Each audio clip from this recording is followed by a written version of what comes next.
여러분 반갑습니다. 일주일 잘 보내셨습니까? 벌써 6월달입니다. 그죠? 날씨가 이제 슬슬 조금씩 더워지죠, 그죠? 그래도 올해는 뭐 작년만큼 덥지는 않은 것 같아요, 그죠? 특히 부산이 좀 시원한 것 같아요, 그죠? 뭐 그래도 이제 6월달이면 점점 이제 여름에 접어드는데, 오늘도 아담 브람스님의 사라짐의 기술을 가지고 오늘 법회를 하도록 하겠습니다. 46페이지부터 하겠습니다.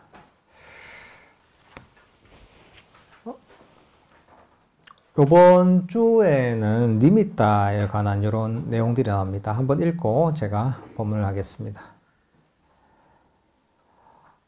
마음챙김은 독립된 것이 아닙니다. 마음챙김은 고요함과 기쁨에 묶여 있습니다. 그리고 분명히 지혜와도 묶여 있습니다.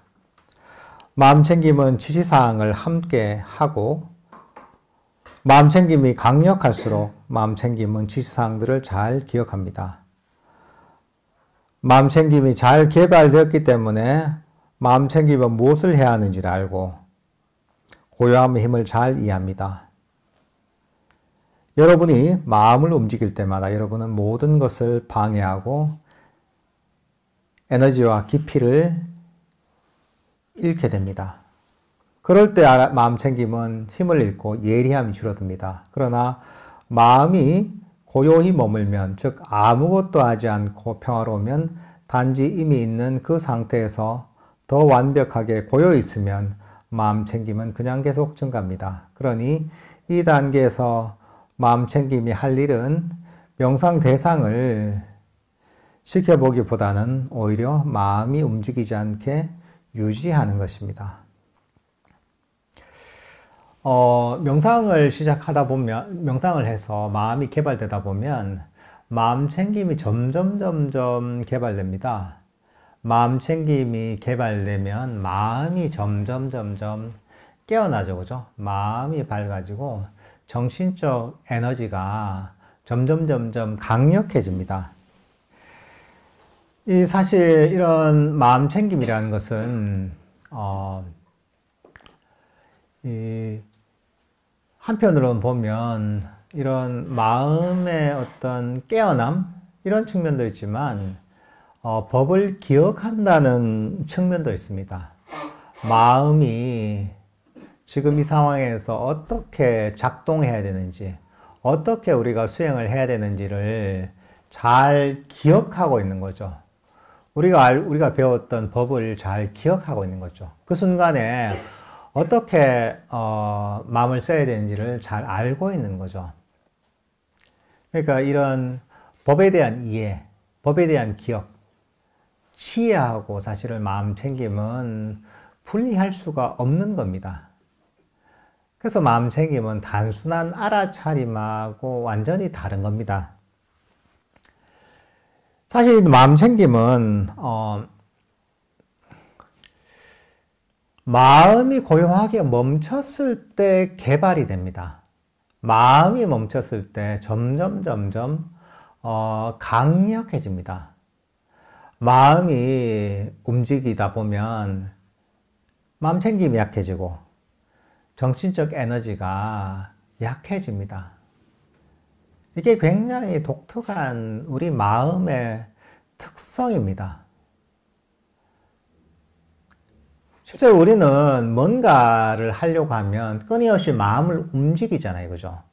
우리가 무슨 책을 보든 일을 하든 공부를 하든 끊임없이 마음을 움직여서 조작을 해서 뭔가 얻습니다. 그죠? 뭔가 성취를 하고, 성취를 합니다. 하지만, 이, 불교 수행에 있어서 수행을 통해 마음챙김을 개발할 때는 그 반대입니다. 마음을 점점 멈추는 방향으로 우리 마음을 개발합니다.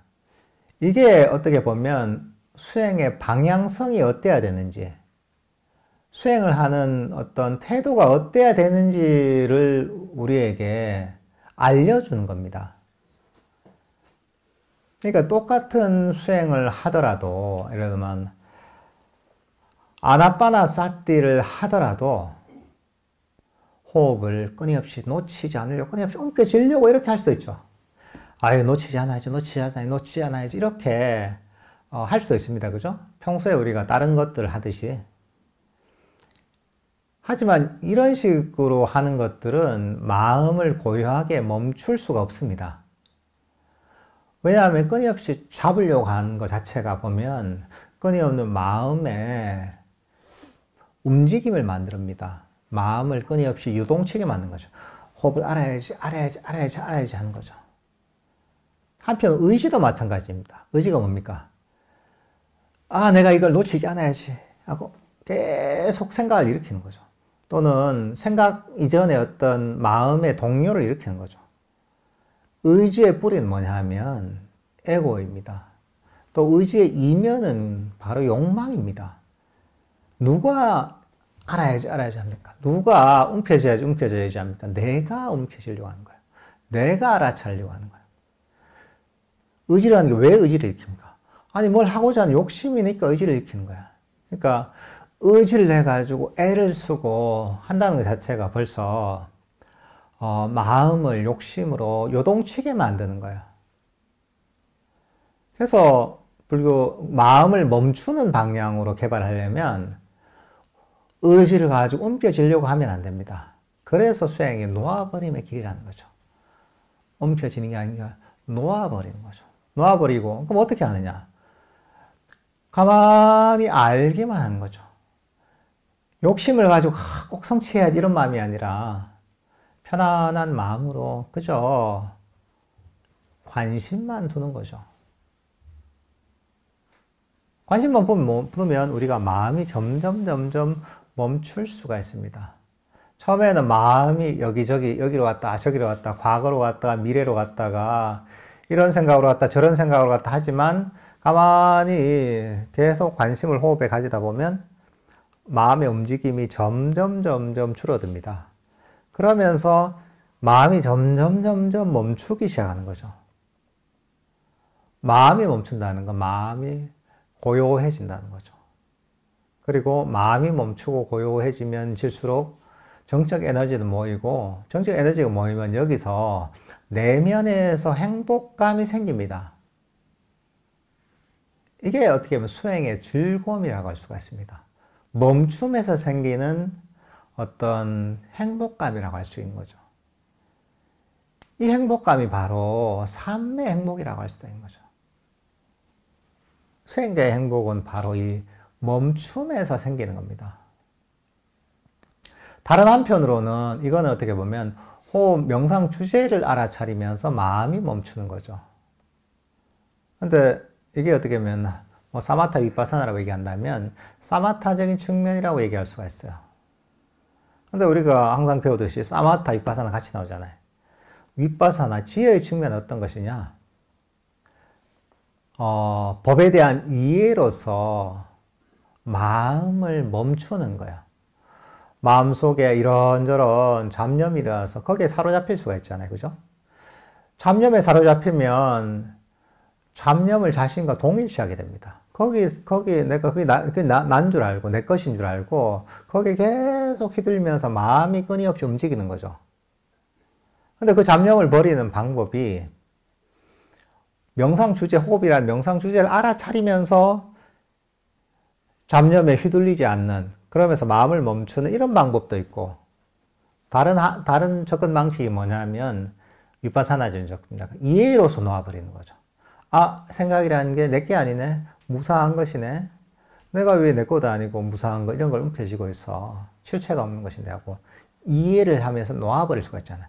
아, 이게 실체가 없는 것이네? 무사한 것이네? 놓아버리는 거죠. 그러면 내가 그 생각을 움켜쥐고 있으니까 생각이 움직이는 대로 내가 막 거기에 요동치잖아요. 내 마음이. 거기에 휘둘리게 되잖아요. 근데 내가 그걸 놔버리면 난 휘둘리지 않는 거죠.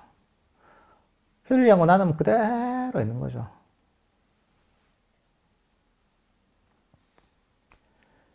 이게 어떻게 보면 이해를 통해서 놓아버리는 거야. 이게 지혜로서 놓아버린 거고, 이게 불교 수행에서 하는 윗바사나로서 놓아버리는 거죠. 그러면 결과는 어떻게 되느냐? 이것도 마음이 멈추게 되는 거예요. 이해와 통찰이 생기면 움켜쥐고 있던 번뇌를 놓아버리기 때문에, 그러면 마음은 이 자리에 멈추게 되는 거예요. 통찰할 지혜라는 게 우리한테 몰랐던 어떤 진리를 알게 해주고 뭐 이런 게 사실 중요한 게 아니에요. 그보다 더 중요한 건 뭐냐면 마음을 쉬게 만들고 마음을 멈추게 만드는 거예요. 이건 어떻게 보면 마음의 짐을 내려놓게 만드는 거예요. 마음의 짐을 내려놨다는 것은 마음을 멈추게 되는 거예요. 마음이 멈춘다는 건 어떤 느낌이냐면 할 일 없이 정말 쉬는 거예요. 그동안은 이 일도 해야 되고 저 일도 해야 되고 엄청 바빴단 말이죠. 어떤 사람이 하루에 뭐 쓰리잡, 포잡을 뛰고 있다 이런단 말이죠. 그러니까 새벽부터 일어나서 밤늦게까지 하루 종일 일한단 말이죠. 해야 될 일이 너무 많아요. 이게 돈도 벌어야 되고 집안일도 해야 되고 이런저런 신경 써야 될 일도 많단 말이죠. 근데 어느 날 직장에 갈 필요도 없고 돈을 벌 필요가 없고 아무것도 할 필요가 없는 날이 온단 말이죠. 그러면 얼마나 몸과 마음이 편안하겠어요, 그죠? 그렇게 바쁘게 힘들게 살았는데 아무것도 할 일이 없는 휴식하는 날이다. 생각해 보세요. 얼마나 몸과 마음이 편안해요. 마음이 멈춘다는 것은 사실은 우리 마음을 그렇게 만드는 겁니다. 사실 사람들은 평소에 내가 뭐 그렇게 마음에 짐 있나? 그걸 잘 모릅니다. 내 마음이 그렇게 힘이 드는가? 그런 걸 잘 모릅니다. 내가 얼마만큼 무거운 마음의 짐을 지고 있는지, 얼마만큼 피곤한 정신적 상황에 놓여 있는지를 이해하지 못합니다. 이게 이해되는 건 언제 이해가 되느냐? 이것을 놓아버리고 마음이 편안하게 멈췄을 때, 그러면서 마음이 휴식할 때야 정말 마음이 편안하구나. 마음이 정말 쉰다는 게 이런 것이구나. 마음의 짐을 내려놓으니까 이렇게 행복하구나. 그때서야 알 수 있는 겁니다.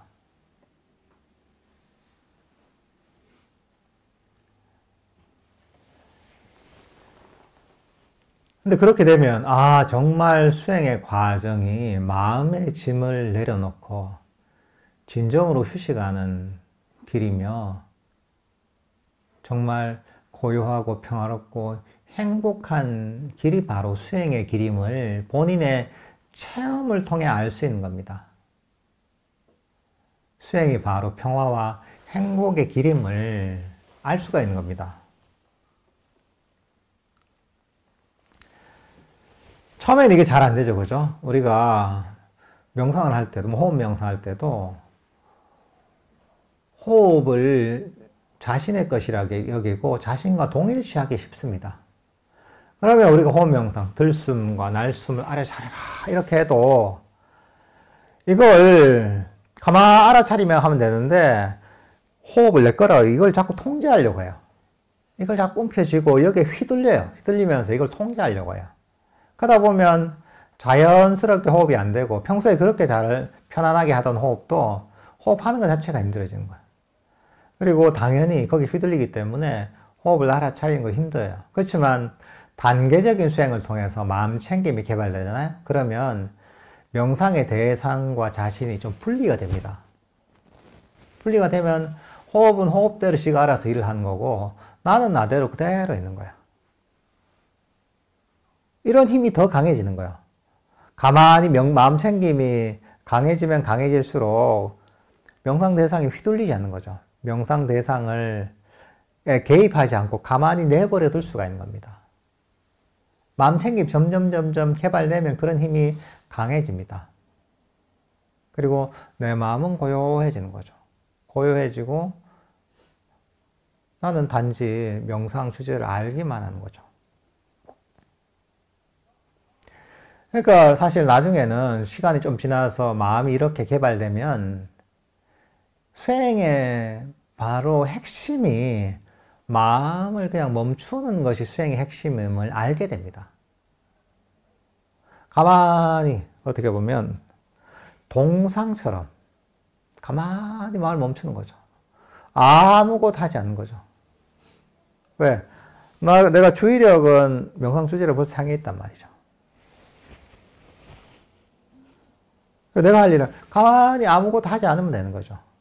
그러면 저절로 알아차리시는 거죠. 마음 챙김이 상당 수준 강해졌기 때문에 그때부터는 가만히 있는 게 일인 거예요. 아무것도 하지 않는 게 해야 될 일인 거예요.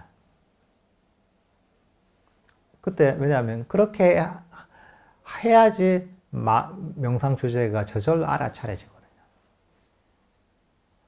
이때 뭘 하려고 하면 마음이 오히려 요동치게 되죠. 마음이 굉장히 정제된 상태이기 때문에.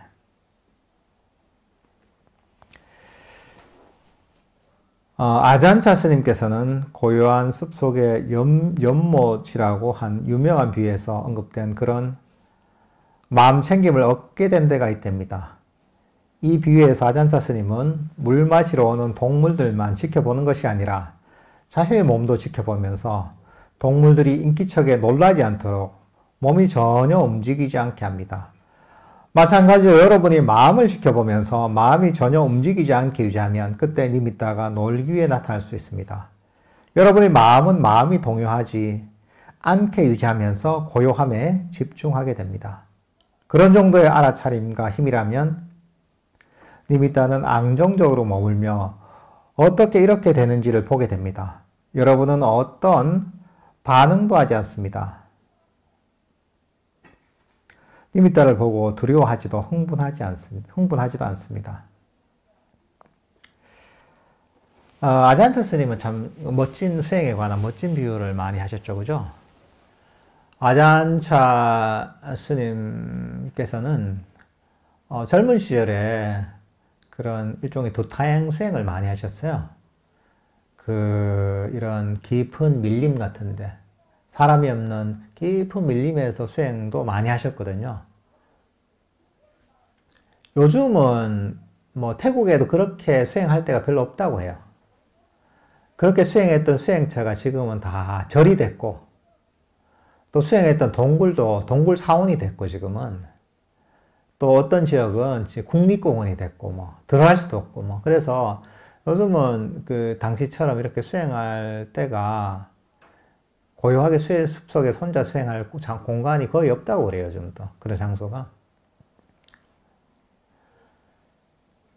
근데 이제 아잔차 스님 당시에는 실제로 그렇게 일종의 숲에서 홀로 수행하는 이런 수행을 하는 수행자들이 제법 있었는데, 아잔차 스님께서도 보면,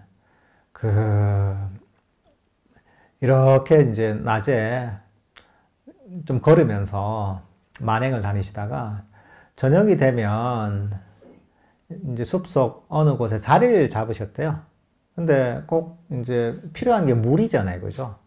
그래서 그 밀림 속에서도 이런 연못 같은 물이 있는 물 주위에 이제 보통 자리를 잡고 거기서 이제 하루를 보통 밤을 보내셨다고 하는데, 근데 사람만 물이 필요한 게 아니잖아요, 그죠? 동물들도 똑같이 물이 필요하죠, 그죠? 걔들도 물을 마셔야지 살잖아요, 그죠? 똑같은 거. 그래서 이런 어떤 연못 주위에 자리를 잡고 고요하게 앉아 있으면 가만히 있다 보면 이제 동물들도 슬금슬금 그 연못 주위로 모인대요.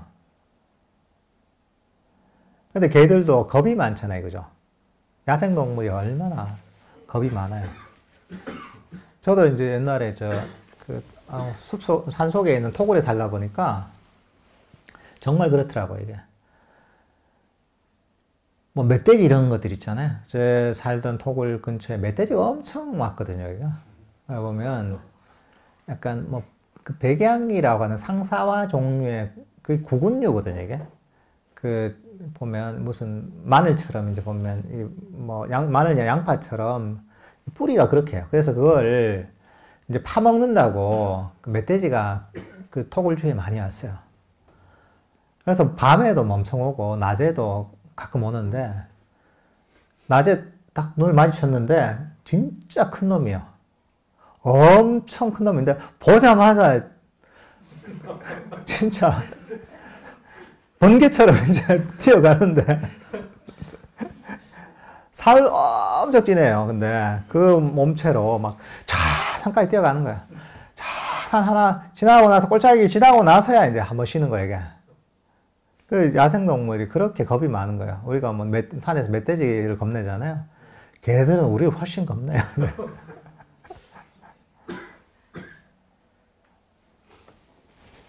근데 이런 깊은 숲 속에 있는 동물들은 더한 거죠, 이게. 근데 당신이 관찰해 보니까 어쨌든 사람이 가만히 좌선하고 있으면서 오는 거예요. 근데 좀 움직이고 좀 소리를 내고 이러면 다시 도망가는 거야. 근데 물가에 가만히 앉아가지고 눈을 스며시 뜨고 이렇게 가만히 있다 보면 어쨌든 눈을 뜨고 명상을 해도 점점 고요해지잖아요. 그죠? 마음도 고요해지고 몸도 더욱 고요해지는 거야. 그러면서 몸이 점점 멈추는 거야. 일종의 몸과 마음이 멈추면서 그 자연과 점점 동화가 돼가는 거죠. 그러다 보면 처음에는 평소에 봤던 동물들이 오는 거야.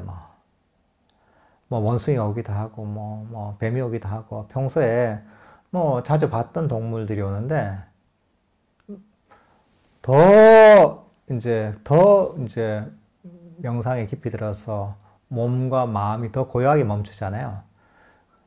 그러면 평소에 보기 힘든 동물들이 이제 또 그 연못가로 오는 거예요. 그 물을 마시는 거예요. 그 다음에 더 마음이 고요해지고 몸과 마음이 고요해지잖아요. 그러면 어디에서 듣도 보도 못한 그런 신기한 동물들이 그 연못으로 오는 거예요. 거기서 물을 마시는 거예요.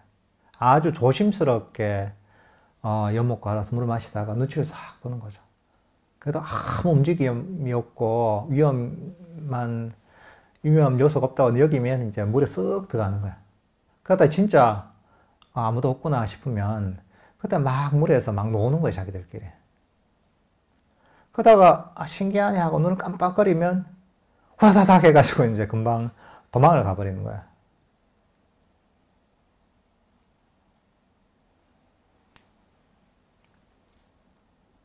실제로 보면 그 숲속에다 보면 진짜 보기 힘든 것들은 아주 깊은 산 속에 있어요. 사람이 사람의 발길이 닿지 않는 곳.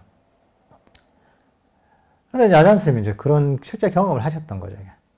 근데 이제 수행을 하니까 비슷한 거예요, 이게. 그러니까 수행을 통해서도 보면 수행할 때도 가만히 고요하게 마음이 멈추잖아요. 고요하게 멈춰서 정적 에너지가 강력해지고 마음 챙김이 강력해지잖아요. 그러면 몸과 마음이 점점 더욱 멈춥니다.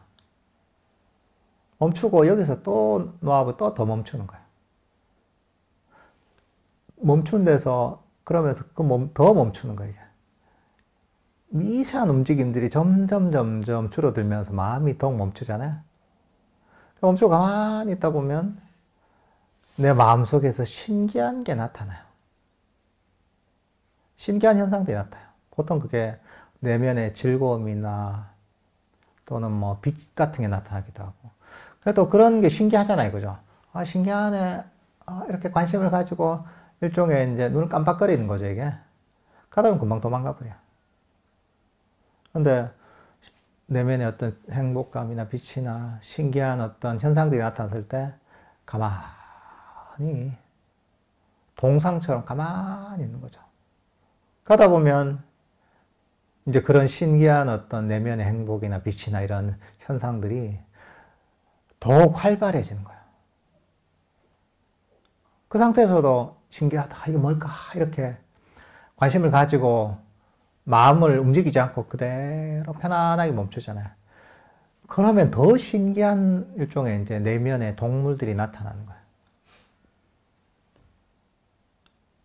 와, 너무 신기하다. 이러면 또 도망가는 거예요. 금방 사라지는 거죠. 근데 그게 아니라 거기서도 가만히 있는 거죠. 동상처럼. 몸과 마음을 그대로 멈추는 거죠. 그러면 더 신기하게 나타나는 거예요. 더한 행복감과 더 신비로운 아름다운 현상들이 나타나는 거예요. 이게 어떻게 보면 우리가 경험한 흔히 니미타라고 얘기하는 어떤 정신적 현상들을 굉장히 잘 설명하는 겁니다. 보통 이런 것들이 어떤 빛의 형태나 또는 아주 아름다운 어떤 그 대상으로서 나타나거든요. 대단한 행복감으로 나타나는 경우가 많거든요. 근데 이런 것들이 보면 내가 애써가지고 얻으려고 해서 얻을 수 있는 게 아닙니다. 마음을 고요하게 멈추면 저절로 얘들이 찾아오는 겁니다. 깊은 밀림에 사는 신비로운 동물들이 사람이 없는 걸 알고, 없다고 인식하고, 우리 몸과 마음이 완벽하게 멈췄을 때, 그랬을 때 그 아주 신비한 동물들이 그 연못으로 찾아오는 것처럼 우리 마음의 아주 신비로운 현상들도 아주 신비롭고 아름다운 그런 행복감들도 우리 마음이 완벽하게 멈췄을 때, 그럴 때 저절로 찾아오는 겁니다. 근데 그걸, 움켜쥐려고 하는 순간 그 기척을 알아차리고 도망가 버리는 거죠. 근데 이거 우리가 마음을 완벽하게 멈추려면 어떻게 해야 되냐? 멈추려면 놓아버리는 방법밖에 없습니다. 마음을 평화롭게 그냥 놓아버리는 방법밖에 없습니다. 관여하지 않는 방법밖에 없습니다. 내가 이걸 움켜쥐고서 이게 신기하고 좋고 그러니까 움켜쥐어야지 하는 순간 다 도망가 버려요.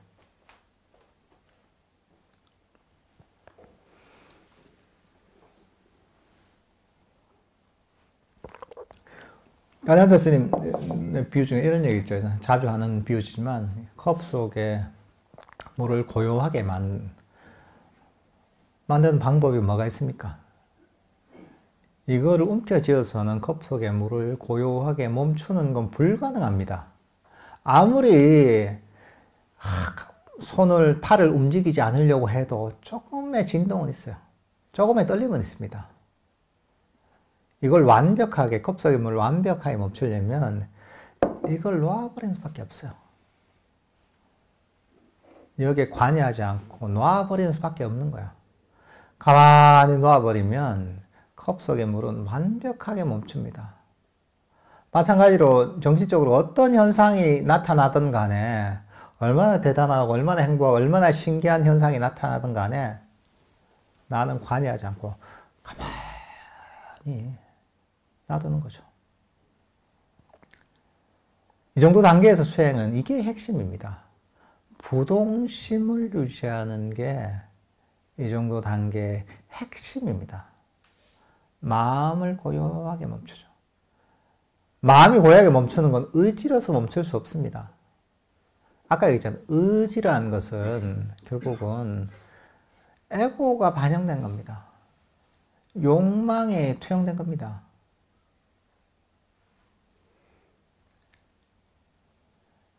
에고라는 특징이 뭐냐? 그런 겁니다. 저요. 내가 여기 있습니다. 하고 자기를 드러내려는 겁니다. 움직임을 통해 에고는 드러나는 겁니다.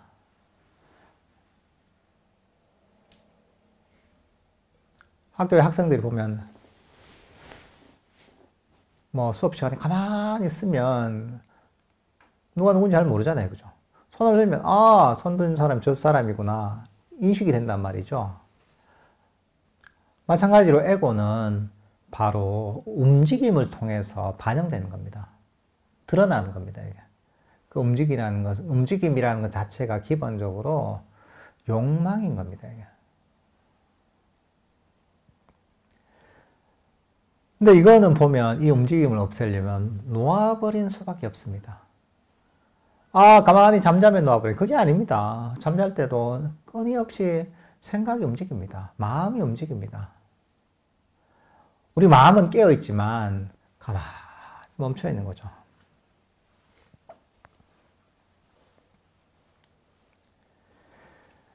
근데 사실 이렇게 우리가 마음을 고요하게 멈추잖아요.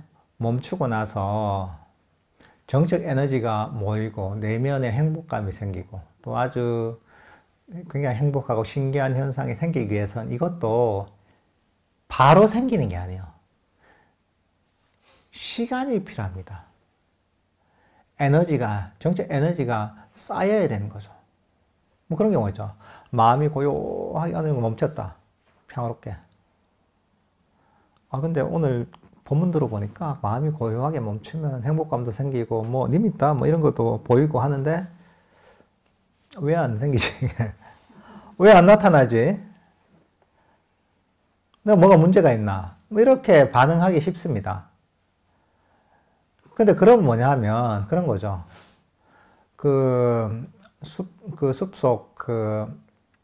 숲속 밀림 그 연못가에 신기한 동물들이 나타난다는 얘기를 들은 거예요. 구경하러 간 거죠. 구경 가서 막 둘러보는 거예요.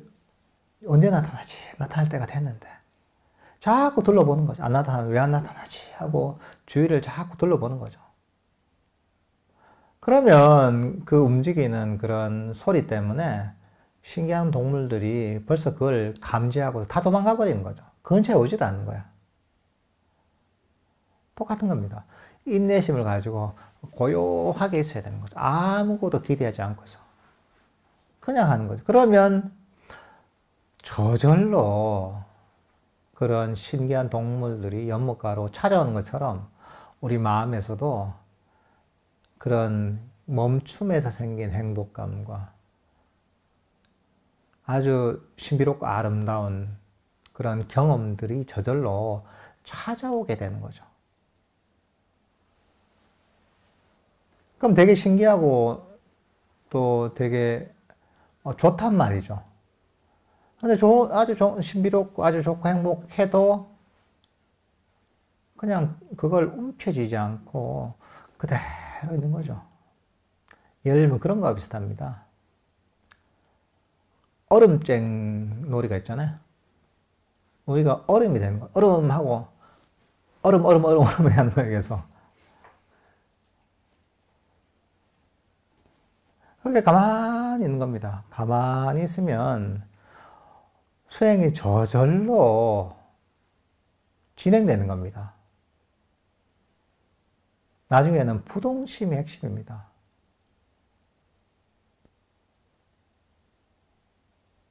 결국은 이게 우리가 사마타 위파사나 또는 뭐 개정의 사막 있잖아요.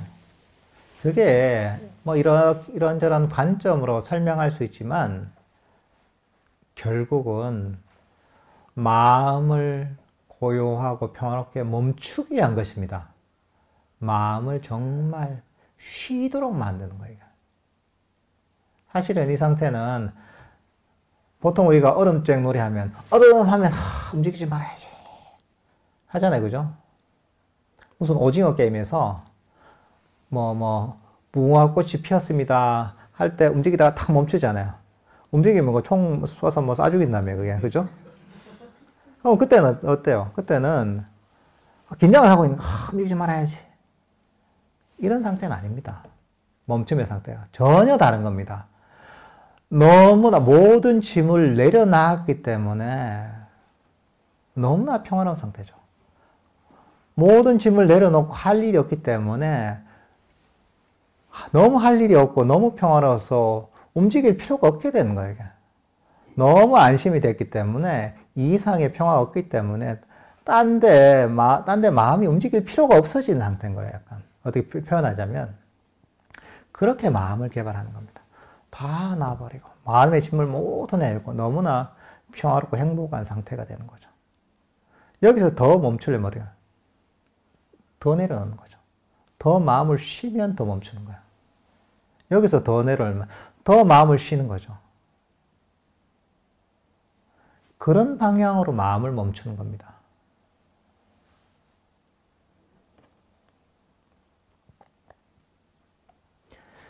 근데 이게 처음에는 잘 안 됩니다. 왜? 처음에는 신기한 게 나타나면 어떻습니까? 여러분들 명상하다 그렇잖아요. 처음 뭔가 뭐 신기한 걸 경험하면, 이게 뭐지? 흥분되잖아요. 그죠? 이게 뭐지? 스님한테 물어봐야지. 하면서 한단 말이죠. 근데 이런 것들을 반복적으로 경험하잖아요. 그러면, 이걸 아는 거죠. 이게 나타나는구나. 좀 지나다 보면 그걸 가만히 내려놓을 수 있는 좀 지혜가 생깁니다. 이럴 때도 흥분하지 말고, 그래, 법문에서 그냥 가만히 내버려 두라고 했지. 내버려 둘 수가 있는 거야. 근데 그 나중에 그보다 더한 경험이 생기잖아요. 그럼 또 다시 흥분하는 거예요. 근데 또 반복적으로 경험하다 보면 또 법으로서 자기를 가르치다 보면 그냥 내려놓을 수 있는 거예요. 이것도 한 번에 되는 게 아니에요. 반복적인 훈련이 필요합니다. 그래서 보통 명상을 한 지 얼마 안 된 사람들이 자기도 모르게 뭐 모르는 사람, 명상을 잘 안 해본 사람들은, 명상에 대해 잘 모르는 사람들은 어떤 단계가 있는지도 모르거든요. 그래서 기대감이 별로 없어요. 기대감 없다 그냥 하는 거예요. 그냥 욕심을 버리고 하다 보면 뭔가 좀 깊은 체험을 하는 경우가 있어요. 명상을 시작한 지 얼마 안 돼도. 그러다 보면 그 사람한테는 그게 너무나 충격적인 경험이거든요. 야, 이런 게 너무 신기하고 너무 행복하고 하는데 그 뒤에 다시 그걸 해보려고 하면 안 돼요. 왜냐하면 너무 좋은 경험을 했잖아요. 또 이걸 경험하고 싶은 거야. 어떻게 됩니까? 욕심을 가지는 거예요. 욕심을 가지고 빨리 얻어야 된다, 이런 마음을 가지게 되는 거야. 그러니까 사실은 우리가 법에 대한 이해랄까 지혜라는 기초가 갖춰져야지 그런 경험을 해도 이것들을 반복적으로 할 수가 있는 거야. 그냥 일회성으로 해서는 그게 잘 안 돼요. 이게. 다음에 경험하기가 또 힘듭니다. 왜? 어떤 욕심이나 집착을 버리기가 힘든 거예요. 근데 어쨌든 단계적인 수행을 통해서 이런 경험을 하고 또 이런 것들을 놓아버리다, 어떤 집착이나 욕심을 놓아버리다 보면, 그러다 보면 뭐가 신기한 어떤 경험을 하더라도 이것들을 가만히 내버려 둘 수가 있습니다.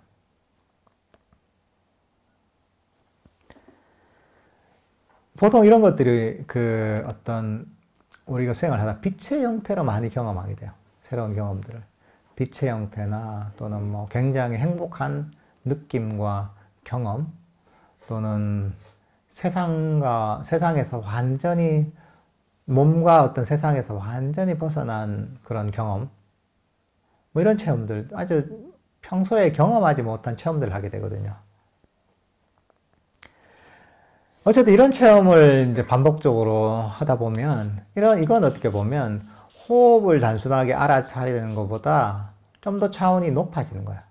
들숨과 날숨을 알아차리면서 또 마음이 깨어나고 정책 에너지가 모이고 마음이 예리해지지만, 또 이때는 몸에서 완전히 벗어난 상태가 되기 때문에 그보다는 훨씬 한 단계 나아가는 거예요. 마음이 더욱 강력해지고 예리해지고 뭔가 심오한 통찰이 생길 수 있거든요. 마음이 굉장히 밝아지고 예리해지기 때문에 여기서 나와서 많은 지혜와 통찰이 생길 수가 있습니다. 이때 내가 알아지는 게 되게 많아요. 그 전에 몰랐던 게 뭔가 다 알아지고, 수행에 대해서도 뭔가 막혔던 게 뚫리고 뭔가 회통이 되고 이럴 수도 있거든요. 이렇게 되면 이제 정적 에너지가 되게 강해지기 때문에 내 마음을 조금만 어떻게 한 방향으로 움직여도 그게 어떤 현상들을 만들어낼 수가 있어요. 예를 들면 그런 거죠. 돋보기를 가지고 이제 우리가 초점이 맞춰지지 않을 때는 뭐 큰 영향은 없잖아요. 그냥 빛을 비춘 부분이 밝아지는 정도에 불과하잖아요. 그죠? 하지만 이걸 초점을 딱 맞추잖아요. 이게. 그러면 강력해지잖아요. 그죠? 강력해지고 거기 엄청난 열이 발생하고, 이런 종이 같은 경우에도 이거 종이에 불을 붙여서 태울 수도 있을 정도의 어떤 강력한 열이 발생하잖아요. 그러니까 마찬가지로 이렇게 되면 우리의 마음이 우리 마음에 강력한 에너지가 생기는 거죠. 굉장히 예리해지는 거죠. 그러면 내 마음이 내가 원하는 대로 쉽게 움직여요. 이렇게 하라면 이렇게 움직이고, 저렇게 하라면 저렇게 움직이고, 신기하게 마음이 너무 말을 잘 듣는 거예요. 그 통제를 너무 쉽게 하는 거예요. 마음 챙김이 강해지면 강해질수록 내 마음을 어떻게 보면 자유자재로 다룰 수 있는 힘이 더 강해집니다.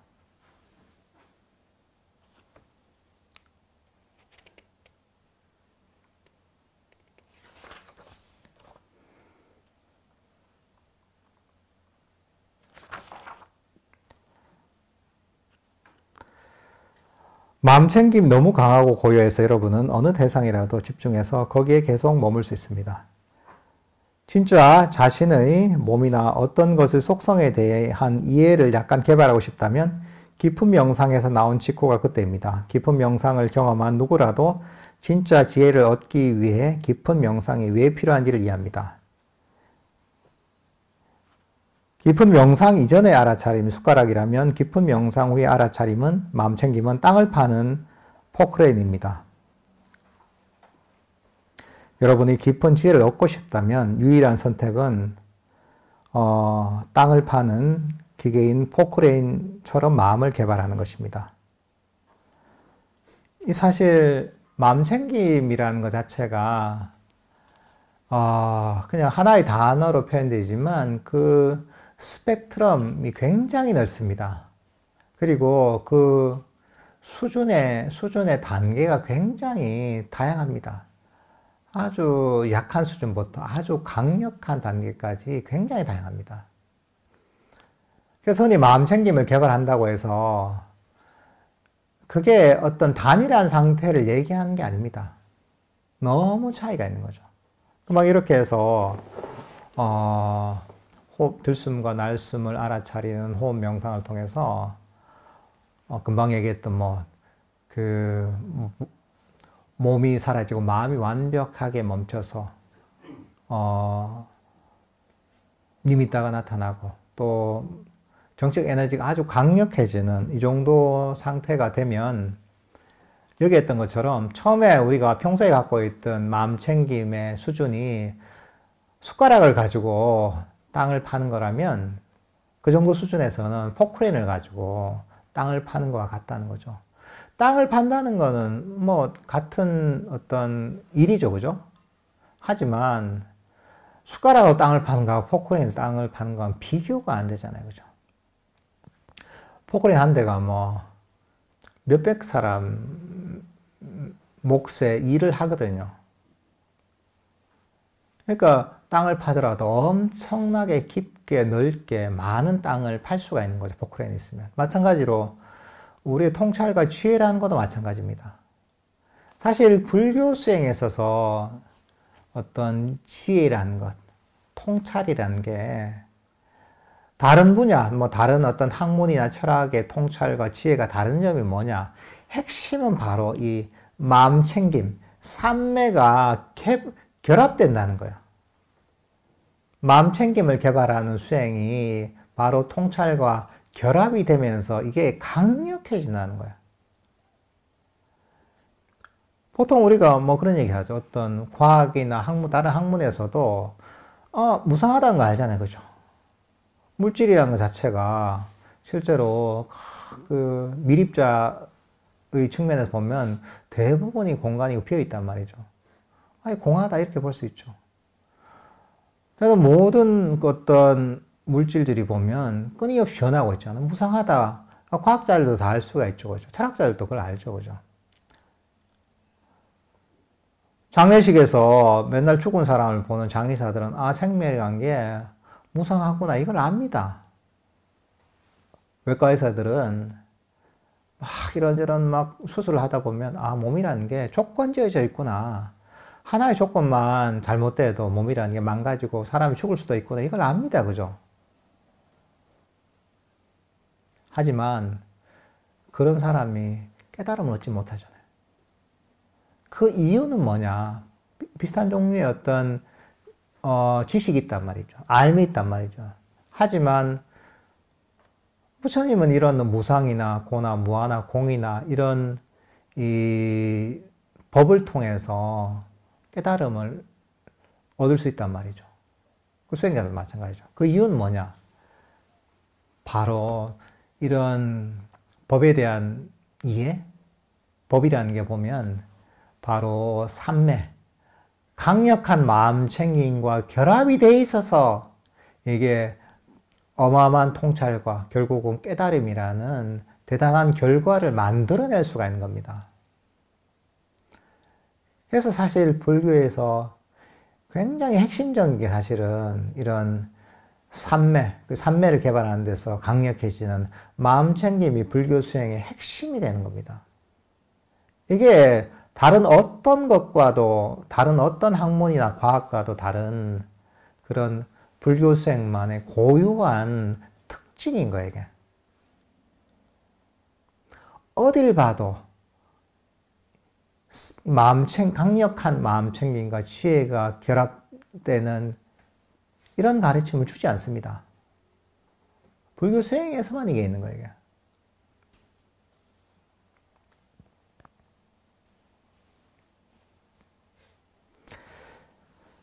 깊은 명상이 주는 이런 기쁨은 출가생활이나 안거에서나 있는 행복입니다. 이런 기쁨을 개발하는 것은 훌륭한 일이고 이렇게 할 수 없는 아무런 이유가 없습니다. 마음 챙김과 명상을 단계별로 개발하기만 하면 이런 것들을 한 번도 경험해 보지 못했고 여러분이 본 전부는 단지 사다리의 제일 밑칸이었다면 누군가 꼭대기 이야기를 하면 즉 그 사이에 뭐가 있을지도 모르고 그 꼭대기에 어떻게 오르는지도 모른다면 여러분은 풀이주권에 힘이 빠질 것입니다. 그러나 나아가다 보면 첫 단계는 내가 할 수 있어. 두 번째 단계는 내가 할 수 있어. 세 번째 단계는 내가 할 수 있어 라는 것을 알게 됩니다. 그 사다리에서 사다리 칸들을 실제로 보고는 여러분이 이런 단계들에 도달할 수 있음을 알게 됩니다. 자신은 할 수 있다는 것을 알고 어떻게 하는지도 알게 됩니다. 이렇게 여러분은 동기부여와 알아차림을 함께 개발하게 됩니다. 그러니까 이제 수행의 단계들이 보면 결국은 다양한 경험치들이 있습니다. 수행의 과정에서. 마음 챙김이 개발되고 수행을 통한 기쁨과 행복과 고요와 통찰이 개발된단 말이죠. 사실 이거는 뭐 법문을 들어서 알 수 있는 게 아닙니다. 경전을 보고서 알 수 있는 게 아닙니다. 결국은 그런 법문을 듣고 경전을 보고 수행에 대해서 배우고 나서 스스로 실제 수행을 해서 체득해야만 이걸 알 수가 있는 겁니다. 그러면 이게 뭐 들어보니까 되게 좋은 것 같긴 한데 아이고 나 같은 사람도 할 수 있겠나 뭐 그런 생각이 들 수가 있죠, 그죠? 다 좋은 얘기인데 내 같은 사람이 그게 되겠나 하는 생각이 들 수도 있습니다. 하지만 우리가 법의 속성을 잘 알아야 됩니다. 법의 속성이란 게 뭐냐? 이건 인과법이라는 거야. 그냥 특별한 사람이 특별한 재능을 갖고 어떻게 하다 보면 결과가 튀어나오고 어떤 체험을 하는 게 아니라는 거죠. 아까 니미따니 또 수행을 통한 대단한 행복과 새로운 아주 신비로운 경험들이 특별한 사람들한테만 경험되는 그런 종류의 것이 아니라는 거죠. 부처님이 가르친 거는 인과법을 가르친 겁니다. 인과법이 뭐냐? 원인에 따라서 결과가 나온다는 거예요. 원인을 씌우면 결과가 나오는 게 인과법이에요. 이거는 우주를 관통하는 법칙이에요. 정신이나 물질을 관통하는 게 바로 인과법입니다. 근데 부처님께서 가르치신 인과법은 뭐냐? 괴로움의 법칙과 괴로움의 인과의 법칙과 괴로움의 소멸, 진정한 행복에 이르는 인과의 법칙, 이 두 가지를 가르치신 겁니다. 부처님 가르침의 전부입니다. 여러분들이 누가 물어보잖아요. 아, 절에 다닌다고 하는데, 그 불교가 뭐야? 물어보면, 불교는 행복의 법칙과, 행복의 인과의 법칙과, 괴로움의 인과의 법칙과, 괴로움의 소멸, 행복에 이르는 인과의 법칙을 가르치는 게 불교다. 이러면 정확합니다.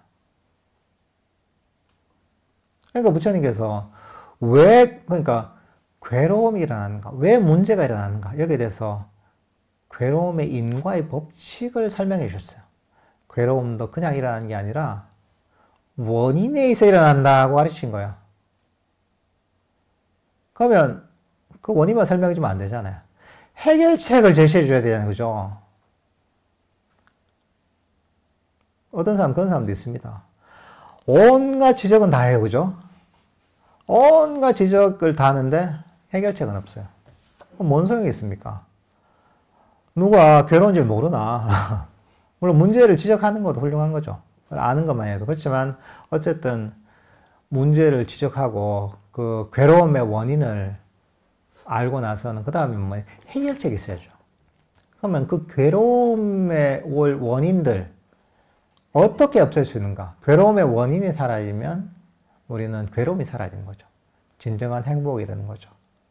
그래서 부처님께서는 바로 이 해결책인 괴로움의 원인을 없애는, 괴로움을 소멸시키는 진정한 행복에 이르는 그 인과의 법칙을 가르쳐 주신 겁니다. 이게 우리가 하고 있는 불교 수행인 거예요.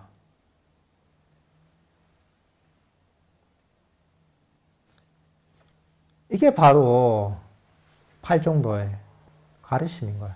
이게 개정의 사망의 가르침인 거예요. 이렇게 하면 이해하기 힘드니까. 그래서 제가 우리 명상 과정에서 6주간 혹은 8주간 그 괴로움의 소멸에 이르는 인과의 법칙을 아주 자세하게 설명했잖아요. 그 수행법에 대해서. 마음의 원리에 대해서.